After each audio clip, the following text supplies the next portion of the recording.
அதிகாரம் 18. நள்ளிரவு. ராயவரம் தாலுகா கச்சேரியை அடுத்துள்ள சப்ஜெயிலுக்கு இரவு நேரத்தில் சாதாரணமாக 2 போலீஸ்காரர்கள்தான் பாரா கொடுப்பது வழக்கம். அவர்களேதான் தாலுகா கச்சேரி ட்ரெஷரிக்கும் காவலர்கள். ஆனால் இன்றிரவு 30 போலீஸ்காரர்கள் காவல் புரிந்தார்கள். கச்சேரியை அடுத்து கீழ்ப்புறத்தில் ஒரு பெரிய முற்றம் இருந்தது. அந்த முற்றத்தின் தெற்கு பக்கமும் கீழ்ப்புறமும் எல் மாதிரி அமைந்த தாழ்வாரம் இருந்தது.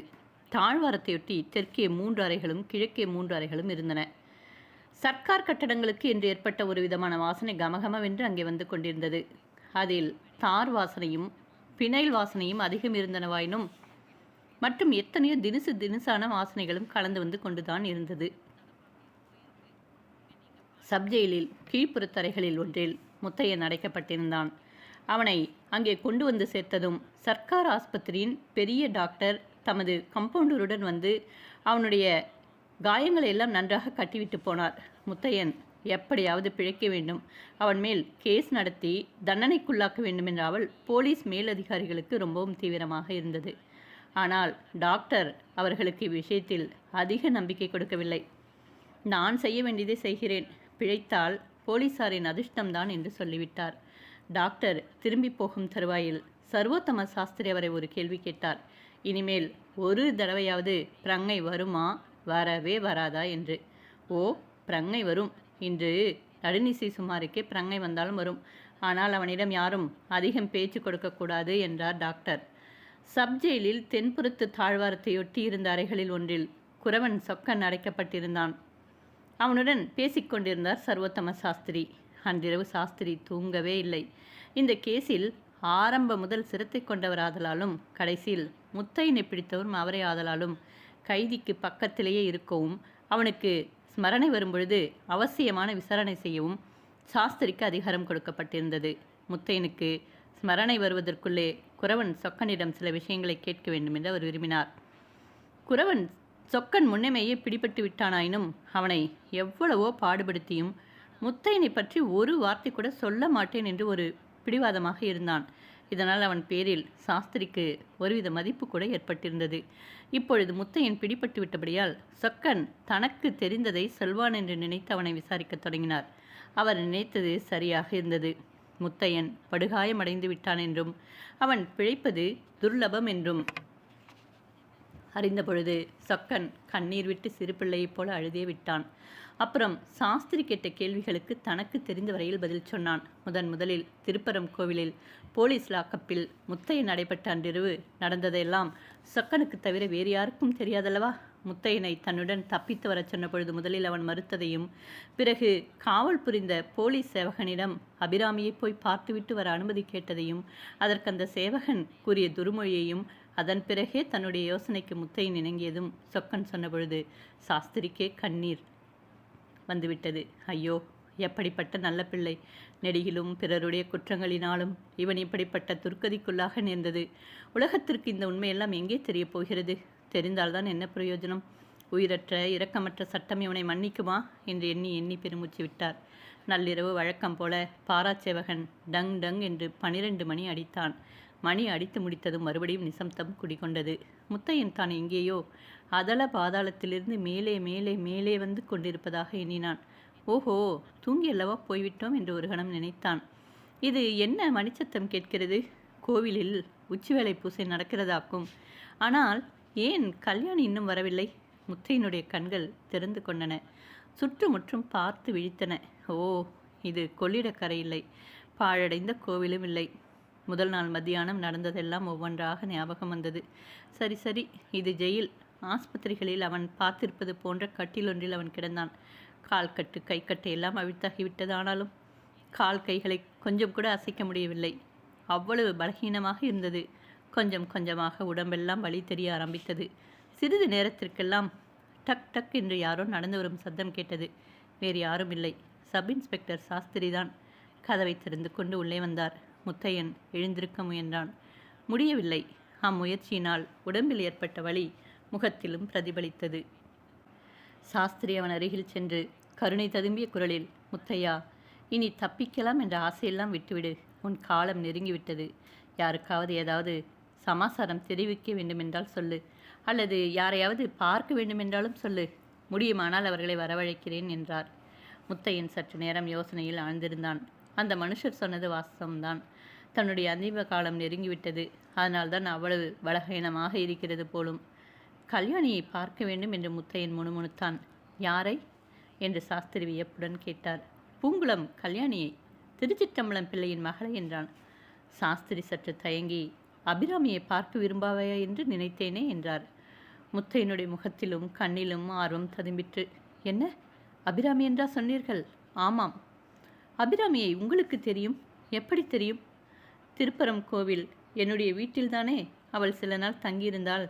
என்னுடைய சம்சாரம்தான் அவளை பட்டணத்தில் பள்ளிக்கூடத்தில் கொண்டு போய் சேர்த்தது. முத்தையின் கண்களில்தான் என்ன பிரகாசம், என்ன மகிழ்ச்சி! ஐயா, இன்று என்னை பிடித்தது நீங்கள் தானே என்றான். ஆமாம் அப்பா, என்ன செய்யலாம்? சட்டம் என்று ஒன்று இருக்கிறதல்லவா? நான் என்றைக்காவது பிடிபட்டால் உங்கள் கையில் பிடிபட வேண்டும் என்றுதான் எண்ணிக்கொண்டிருந்தேன்.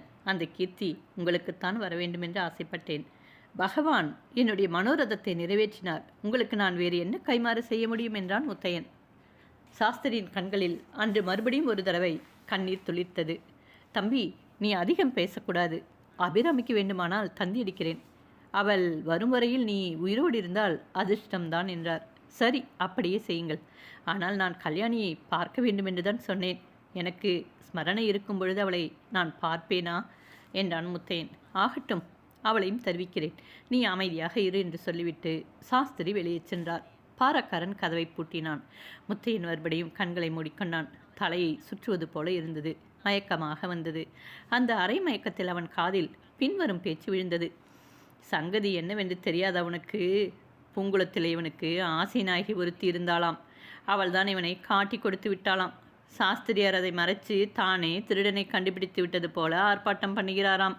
அந்த பெண் மட்டும் துரோகம் பண்ணாவிட்டால் இவனையாவது பிடிக்கிறதாவது. உலகத்திலேயே பொம்பளையால் கெட்டவங்க தான் அதிகம். தெரியாமலா பெரியவங்க சொன்னாங்க? இந்திரன் கெட்டதும் பெண்ணாலே, சந்திரன் கெட்டதும் பெண்ணாலே என்று பாடியிருக்கிறார்கள். பாராச்சேவகர்கள் பேசிக்கொண்ட இந்த வார்த்தைகள் முத்தையன் காதில் விழுந்த பொழுது அவனுடைய நெஞ்சு படபடவென்று அடித்து கொண்டது. அடுத்த கணம் அவன் மறுபடியும் பிரங்கை இழந்தான். காலை பிறை. முத்தையன் பிடிப்பட்ட அன்றிரவை சிவராத்திரியாக கழித்தவர்கள் பலர் இருந்தனர். அவர்களில் கல்யாணி ஒருத்தி என்று சொல்லவும் வேண்டுமோ? பொய்மயமான இந்த உலகத்திலே எந்த ஒன்றை அழிவில்லாத உண்மை என்று கல்யாணி எண்ணியிருந்தாளோ அதுவே இன்று பொய்யாகி போய்விட்டதை அவள் கண்டாள். துன்பமயமான இந்த வாழ்க்கையை எந்த ஒரு இன்பத்தை கருதி அவளால் சகித்து கொண்டிருக்க முடிந்ததோ அந்த இன்பம் வெறும் மாயக்கனவு என்பதை அவள் அறிந்தாள். முத்தையனுடைய காதல் பொய்யாகி போய்விட்டது. அவனுடன் தான் இன்ப வாழ்க்கை நடத்துவதை பற்றி கட்டியிருந்த ஆகாயக் கோட்டையெல்லாம் சிதறி விழுந்தன. இத்தனை காலமும் காணல் நீரையல்லவா தேடி அலைந்து கொண்டிருந்தோம். என்ன பேதமை! அன்று சாயங்காலம் அவளுடைய காதில் விழுந்த ஊரார் பேச்செல்லாம் ஒவ்வொன்றாக ஞாபகம் வந்தது. திருடன் பிடிபட்டதன் காரணத்தை பற்றி 2-3 விதமான வதந்திகள் பரவி இருந்தன. இந்த பக்கத்தில் யாரோ ஒரு பெண் பிள்ளை அவனுக்கு சிநேகமாம். அவள்தான் பரிசு தொகைக்கு ஆசைப்பட்டு அவனை காட்டி கொடுத்து விட்டாளாம் என்று ஒரு வதந்தி. அதெல்லாம் இல்லை, போலீசாரே ஒரு அழகான தாசியை பிடித்து அனுப்பி முத்தையனுக்கு அவளுடைய மோகத்தில் ஆழ்ந்திருக்கும் பொழுது பிடித்து விட்டார்களாம் என்று இன்னொரு வதந்தி.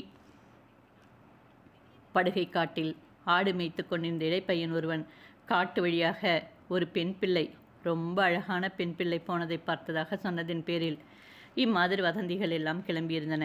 கல்யாணி அன்று மத்தியானம் கொள்ளிடத்திற்கு போய் குளிக்காமல் திரும்பி வந்த சமாசாரம் ஊரில் எல்லோருக்கும் தெரியுமாதலால் அவளிடம் திருடன் பிடிப்பட்ட விருத்தாந்தத்தை பற்றி பேசுவதற்காகவே பலர் வந்தார்கள். முத்தையனுக்கு கல்யாணியை கொடுப்பதாக முன்னொரு பேச்சு இருந்தபடியால் அவளுடன் இதை பற்றி வம்பு வளர்ப்பதில் அவர்களுக்கு ஒரு சுவாரஸ்யமானால் கல்யாணியோ தான் ஒரு வார்த்தை கூட சொல்லாமல் அவர்கள் சொல்வதையெல்லாம் மட்டும் ஆவலுடன் கேட்டுக்கொண்டிருந்தாள். இரவு தூக்கமில்லாமல் புரண்டு கொண்டிருந்த பொழுது மேற்சொன்னதெல்லாம் கல்யாணிக்கு நினைவு வந்தது.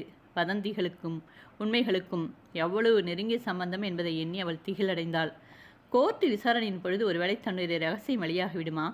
முத்தையனை காட்டி கொடுத்தது இவள்தான் என்று தெரிந்து விடுமா? அந்த பிராமணன் பரிசு தனக்கே வேண்டுமென்று ஆசைப்பட்டு ஒருவேளை வெளியிடாமல் இருக்கலாம். ஒருவேளை அவன் சொல்லிவிட்டாரானால் அது முத்தையனுக்கு தெரிந்து போய்விடுமே. அவனுக்கு தெரிந்தால் என்ன என்று கல்யாணி எண்ணமிட்டாள். உண்மையில் அவனுக்குத்தான் முக்கியமாக தெரிய வேண்டும். அந்த பாவி தனக்கு செய்த துரோகத்திற்கு தான் ஏன் அப்படி பழிவாங்கக்கூடாது? ஆமாம், விசாரணை நடக்கும் பொழுது கோர்ட்டுக்கே போய் நான் தான் முத்தையன் இருக்குமிடம் சொன்னேன், எனக்கு கொடுங்கள் பரிசை என்று கேட்கலாம். முத்தையன் கைதி கூண்டில் நிற்கும் பொழுது அம்மாதிரி போய் கேட்க வேண்டும். அப்பொழுது அவன் முகம் எப்படி இருக்கும்? ஆனால் அவன் அதுவரை உயிரோடு இருப்பானா?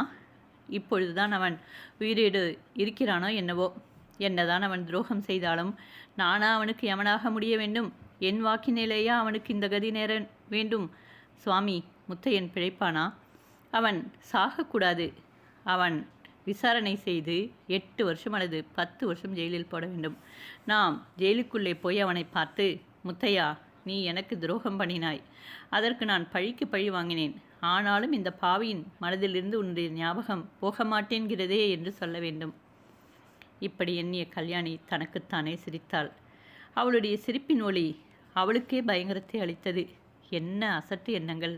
முத்தையன் பல வருஷம் ஜெயிலிலே இருப்பது, அத்தனை காலமும் தான் உயிரோடு இருந்து அவனை போய் பார்ப்பது, இதெல்லாம் நடக்கக்கூடியதா? இனிமேல் நமக்கும் அவனுக்கும் என்ன சம்பந்தம்? இந்த உயிர் வாழ்க்கை தான் இனிமேல் என்னதற்கு? முத்தையனுடைய காதல் பொய்யான பிறகு உயிர் வாழவும் வேண்டுமா? உயிர் வாழத்தான் முடியுமா? இனி இரவு நேரங்களில் தூக்கம் வரப்போவதில்லை. தூக்கம் வராமல் முத்தையனை பற்றியே நினைத்து கொண்டிருந்து பைத்தியம் பிடித்தாலும் பிடித்துவிடும். இப்பொழுதே மனது இப்படி இருக்கிறதே, பைத்தியம் பிடித்து போய் ஊராரெல்லாம் சிரிக்கும்படி உயிர் வாழ வேண்டுமா? இந்த எண்ணம் தோன்றியதும் கல்யாணி அளவில்லாத பயங்கரமடைந்தாள். அடுத்த நிமிஷத்தில் அவள் ஓர் உறுதி கொண்டாள். இன்று ராத்திரி எப்படியாவது தன் உயிரை மாய்த்து கொள்ள வேண்டியது, வேறு விமோசனம் கிடையாது. டிங் டிங் என்று கடிகாரத்தில் 3 மணி அடித்தது. கல்யாணி சத்தம் செய்யாமல் எழுந்திருந்தாள். அத்தை காடாந்த நித்திரையில் ஆழ்ந்திருக்கிறாள் என்பதை கவனித்துவிட்டு வாசற்கதவை மெதுவாக திறந்து கொண்டு வெளியே கிளம்பினாள். நடு வீதியில் நாய் ஒன்று படுத்து கிடந்தது. அது குரைத்து ஊர்க்காரர்களை எழுப்பிவிடப் போகிறதே என்று கல்யாணி ஒரு கணம் திகிலடைந்தாள். ஆனால் அது குறைக்கவில்லை. அவள் வீதியோடு கொஞ்ச தூரம் போன பிறகு அந்த நாய் ஆகாயத்தை நோக்கி கொண்டு மிகவும் தீனமான குரலில் அழுதது. நாய் எழுதால் யமன் வருவதற்கு அறிகுறி என்று கல்யாணி கேள்விப்பட்டிருந்தபடியால் அவள் உடம்பு சிலிர்த்தது. கிருஷ்ணபட்சத்து காலைப்பிறையின் ஒளி மங்களாக பிரகாசித்து கொண்டிருந்தது. கல்யாணி ஒரு கையினால் நெஞ்சை அமுக்கி பிடித்து கொண்டு கொள்ளிடக்கரையை நோக்கி நடந்தாள். ஆற்றிலே விழுந்து இறந்து போய்விடு என்ற எண்ணத்தினுடனே தான் அவள் அந்த நேரத்தில் வீட்டை விட்டு கிளம்பியது. ஆனால் கிட்டத்தட்ட ராஜன் வாய்க்காலின் அருகில் வந்த பொழுது அவளுக்கு ஒரு சந்தேகம் தோன்றியது. தனக்கு நீந்த தெரியுமே, தண்ணீரில் விழுந்தால் நீந்தி கரையேறத்தானே தோன்றும், உயிர் போகுமா? கழுத்திலே கல்லை கட்டி கொண்டு விழுவது என்பது சாதாரணமாக சொல்லுவார்கள். நிஜமாகவே அப்படி செய்ய முடியுமா? கொள்ளிடக்கரையில் கல்லுக்கு போவது எங்கே? அல்லது கயிற்றுக்குத்தான் எங்கே போவது? புடவை தலைப்பில் கல்லை கட்டி கொண்டு விழுந்தால், தலைப்பிலிருந்து கல் நழுவி விட்டால் என்ன செய்வது? உயிரை விடுவது என்பது சொல்வதற்கு சுலபமாக இருக்கிறதே தவிர மிகவும் கஷ்டமான காரியமாக அல்லவா தோன்றுகிறது. கல்யாணி ராஜன் வாய்க்காலின் பாலத்தை அடைந்த பொழுது அதை கடந்து வேலை செல்லவில்லை. அங்கேயே சற்று நேரம் நின்று சிந்தனையில் ஆழ்ந்திருந்தாள். பிறகு வாய்க்கால் ஓரமாக சென்று தண்ணீர் கரையில் ஓரிடத்தில் உட்கார்ந்திருந்தாள். சிலுசிலுவென்று காற்று அடித்தது. கிராமத்தில் ஜாம்பக்கோழி கூவிற்று. காக்கையொன்று அரை தூக்கமாக கரைந்தது. கல்யாணி, இன்று நான் இறக்க வேண்டும் என்பது விதியிருந்தால் எப்படியும் யமன் வந்து என்னை கொண்டு போவான் அல்லவா, பார்க்கலாம் என்று எண்ணமிட்டாள். பிறகு யமனே வா, என்னை கொண்டு போ என்று வாய்விட்டு கூறினாள். அப்படி அவள் சொல்லி வாய் மூடினாளோ இல்லையோ, எங்கேயோ வெகு தூரத்தில் டக் டக் என்ற சத்தம் கேட்டது. கல்யாணியின் ரோமம் சிலிர்த்தது. உடம்பெல்லாம் நடுங்கிற்று. ஒருவேளை தன்னுடைய பிரார்த்தனையை கேட்டு யமன்தான் வருகிறானோ? டக் டக் டக் என்ற இந்த ஒளி நிமிஷத்திற்கு நிமிஷம் பெரிதாகி கொண்டே வந்தது. சற்று நேரத்திற்கெல்லாம் அது வெகு சமீபத்தில் வந்துவிட்டது. கல்யாணி கண்களை இறுக மூடிக்கொண்டாள். 2 நிமிஷத்திற்கெல்லாம் அந்த டக் டக் சத்தம் கல்யாணிக்கு எதிரில் வாய்க்காலின் அக்கறையில் வந்து நின்றது. யமன்தான், சந்தேகமில்லை. சப்தம் நின்று 1 நிமிஷம் ஆயிற்று, 2 நிமிஷம் ஆயிற்று, 3 நிமிஷம் ஆயிற்று. கல்யாணிக்கோ இந்த 3 நிமிஷமும் 3 யுகமாக இருந்தது. அவளுடைய படபடப்பும் அதிகமாகிக் கொண்டு வந்தது. மறுபடியும் ஒரு தடவை, யமனே வா, சீக்கிரம் வந்து என்னை கொண்டு போ என்று கூவினாள். அடுத்த கணம் கல்யாணி தன்னுடைய ஞாபகத்தை இழந்தாள். தண்ணீரில் குபுக்கென்று ஒரு சத்தம் கேட்டது.